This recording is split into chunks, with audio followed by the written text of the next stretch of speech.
Yang dijadikan villa di wilayah Kabupaten Badung membuktikan ketidakberdayaan pemerintah dalam hal pengawasan. Kondisi itu juga berakibat pajak Kabupaten Badung hilang.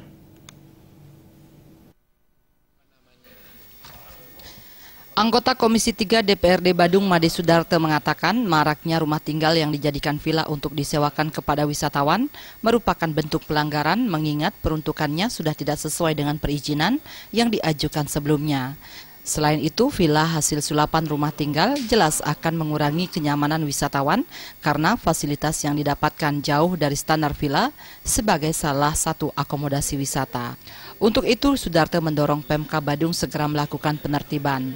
Politisi Hanura asal Mengui ini juga mengingatkan agar pemungutan pajak di Kabupaten Badung dilakukan secara online serta menempatkan SDM-nya sesuai kompetensi yang dimiliki. Hal itu penting untuk meminimalisir kebocoran pendapatan. Ada namanya one stop service. Nah itu. Pajak ini juga ada. Kalau pajak ini semua kita adakan online di semua usaha, itu pasti sudah langsung. Kalau sekarang Badung itu belum melaksanakan seperti itu. Kami di Badung dalam hal tugas kami sebagai anggota dewan. Setelah kami jajaki, kami amati kondisi-kondisi yang ada di pemerintahan Badung, nah, gitu ya. Baik itu dari struktur organisasi, struktur dari fungsinya pegawai-pegawai, ya.